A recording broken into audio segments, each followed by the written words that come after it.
de hoy Sudaca.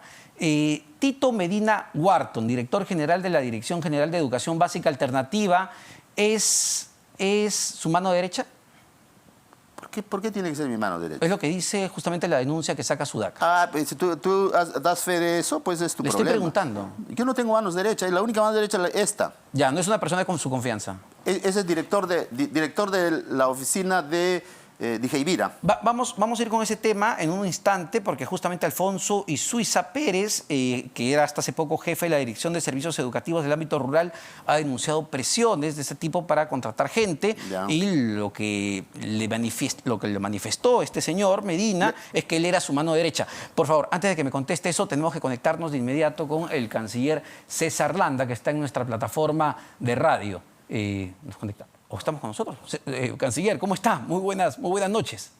Para los ministros, así, por ejemplo, el día de mañana la Comisión de Relaciones Exteriores me ha citado para exponer la política exterior del Perú y daré cuenta entonces del discurso del presidente de la República en esta sesión de Naciones Unidas, que en el marco de la Constitución, como director de la política exterior y la Red Internacional, ha establecido las líneas matrices de nuestra política exterior que recoge los grandes lineamientos, ¿no?, de la diplomacia peruana en el exterior, que es muy reconocida, basada en la paz, la seguridad, el respeto al derecho internacional y la solución pacífica de todo conflicto.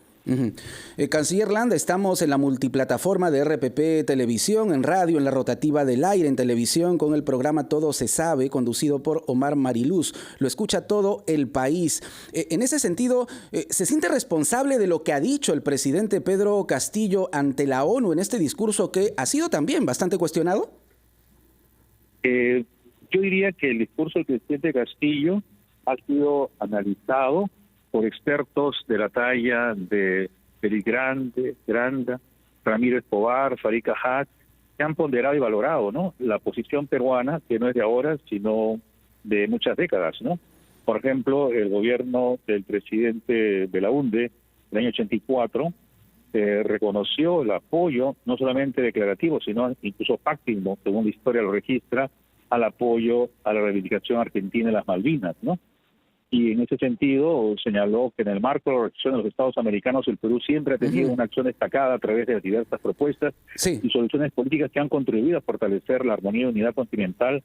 Como reflejo de esta afirmación, el Perú presta su decidido apoyo a la reivindicación argentina sobre las Islas Malvinas y el rechazo a la injerencia e intervención extranjera en cualquier país del área, ¿no? Sí, canciller Landa, pero por estas declaraciones lo están citando usted, ¿no?, al Congreso de la República. Paradójicamente, no por algo que usted haya dicho, sino por algo que dijo el presidente Castillo. Por eso lo están citando a usted al Congreso. ¿Siente que el presidente Castillo es responsable de su situación? De acuerdo con la Constitución, las acciones del presidente están reconocidas en el manejo de la política exterior, pero son nulos los actos del presidente si no lleva una refrendación ministerial, ¿no?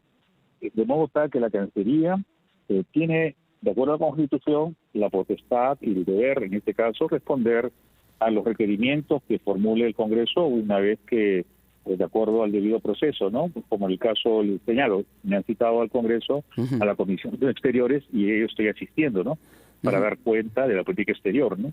En ese sentido, usted respalda todas estas declaraciones, incluyendo aquellas en las que el presidente Castillo de una u otra manera se victimiza y habla, incluso deja entrever de que políticamente hay fuerzas que están buscando un golpe de Estado, en una suerte de victimización que ya la hemos escuchado aquí en el país, pero ahora la escuchamos también a nivel internacional. ¿Usted respalda esas declaraciones?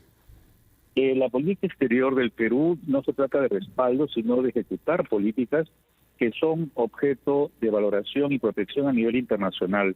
Por ejemplo, el Perú promovió y el año 2000 se aprobó una Carta Democrática Interamericana para evitar la ruptura o resquebrajamiento del sistema democrático. Y la referencia que el discurso del presidente ha formulado, de acuerdo a los especialistas internacionales que le señalé, no afecta para nada, ¿no?, al Congreso, ¿no?, porque dentro de lo que es el camino de la democracia existen posiciones opuestas, señala el presidente, y eso es propio de una democracia, que existe un gobierno de oposición. y dice, en eso consiste la libertad. Pero la gobernabilidad democrática también existe respeto a la institucionalidad, sobre todo el voto popular, cuando una autoridad ha sido elegida, ¿no?, por el voto y para un periodo determinado, ¿no? De modo tal que estos principios fundamentales son los expresados, y que los golpes de Estado, sea cual sea su modalidad, o el poder del Estado que los impulse, son ilegítimos. Sí. Y la Carta Democrática precisamente se dicta ante las fórmulas que en el siglo pasado había golpes militares, ¿no? En el siglo XXI se han producido rupturas que la Carta Democrática prevé. Comprendemos su argumento, pero claro, el presidente Ajá. Castillo ha manifestado esto a nivel internacional. ¿Él ha contado con su asesoría? ¿Él dijo esto asesorado por usted, en coordinación con usted? La labor del presidente de la República de dirigir tiene un equipo técnico de una gran trayectoria bicentenaria de la Cancillería, de un servicio diplomático reconocido internacionalmente y ha ajustado el derecho internacional, como repito, de defensa de la institucionalidad que está respaldada en tratados y convenios multilaterales, ¿no? De modo tal de que las expresiones literales no entran en colisión, sino más bien en el marco, ¿no?, de los tratados y convenios de los que el Perú es parte. Pero para terminar con este tema, para cerrar este punto, ¿usted respalda las declaraciones del presidente Castillo entonces? No me corresponde a mí respaldar, en la medida que soy ministro que ejecuta las decisiones del presidente, y por eso la labor de la Cancillería es de brindar la asesoría, la información y desde ya de ejecutar las decisiones, ¿no? O sea, no es un tema, digamos, de negociación, sino de cumplimiento de las políticas que están enmarcadas en el derecho internacional. Entonces puede ser que no haya consenso entre los mismos integrantes del Ejecutivo para respaldar estas declaraciones. No hay consenso al interior del país porque hay una oposición legítima, democrática, que tiene derecho a discrepar, y hay un gobierno que obviamente ejerce la función ejecutiva, que es dirigir y conducir la política exterior como señala la Constitución.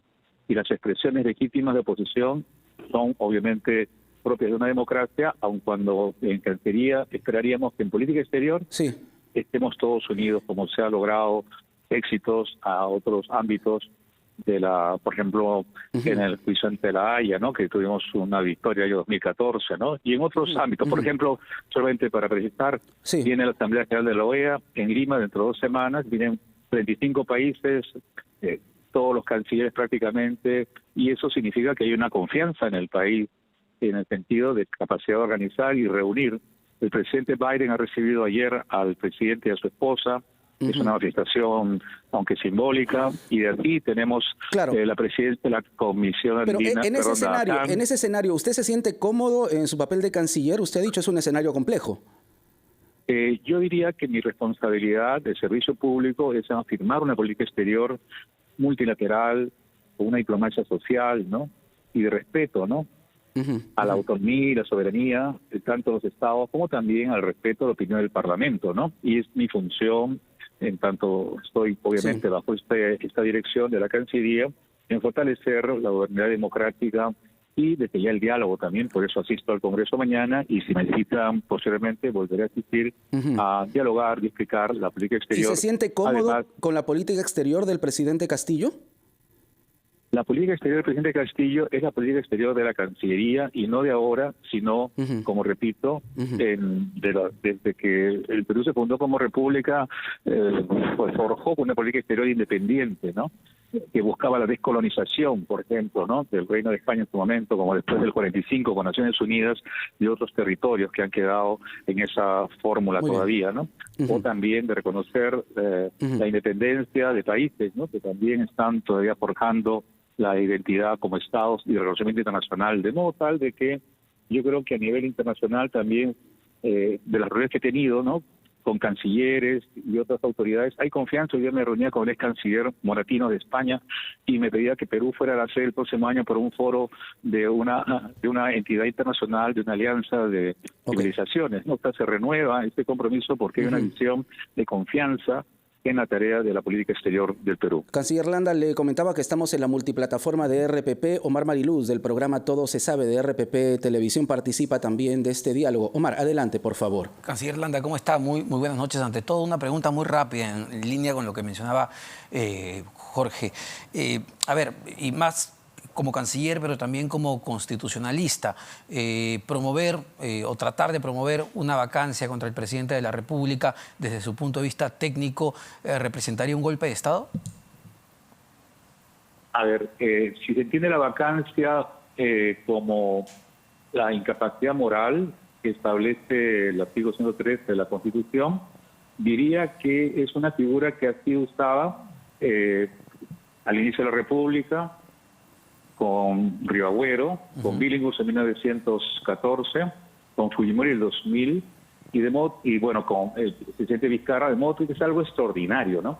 Pero además hay que recordar, como dicen los especialistas, que la incapacidad moral, o sea, la vacancia por incapacidad moral, no es una cuestión subjetiva o de número de votos, sino objetiva: muerte, renuncia o no retorno al país en el plazo que ha dado el Congreso, de modo tal que una interpretación donde se trata de adecuar, ¿no?, ciertos hechos que la oposición considera que son propios de una vacancia por incapacidad moral, puede resultar, y es muy subjetivo a la luz de muchos especialistas, ¿no? ¿Pero es un golpe de Estado? Este artículo debería ser objeto de una reforma y un debate constitucional. Sí, claro, pero está en la Constitución. ¿Es un golpe de Estado?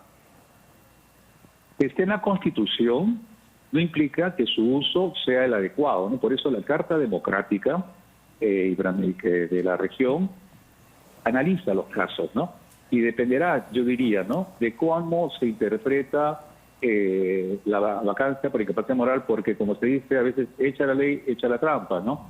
Se puede, digamos, cambiar el sentido de un artículo como fue creado, que era para incapacidad por razones objetivas, enfermedad, demencia, etcétera, ¿no?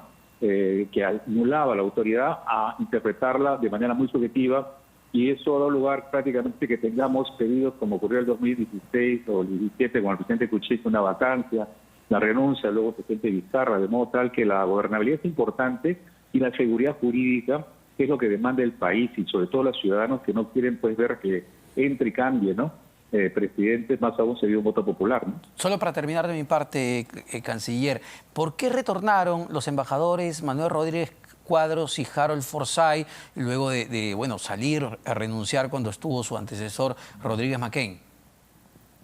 Ellos renunciaron ante el presidente de la República y retiraron su renuncia ante él, de modo tal de que la pregunta creo que la podían responder ellos, pero lo que puedo decir es que son diplomáticos, ¿no?, de una trayectoria que expresa la trayectoria de una diplomacia nacional, progresista en el mejor sentido, ¿no?, de los valores universales y también nacionales, ¿no? Canciller Landa, desde diversas bancadas en el Congreso de la República... Bueno, estaba el canciller César Landa, estamos conversando con el ministro de Educación, Rosendo Serna, sobre diversos temas. Yo le dejaba hecha la pregunta, señor ministro, sobre esta denuncia que ha hecho Sudaca en torno al señor Tito Medina Wharton, director general de la Dirección General de Educación Básica Alternativa, la DIGEI-Vira. El señor Alfonso Isuiza Pérez, que tenía el cargo de dirección de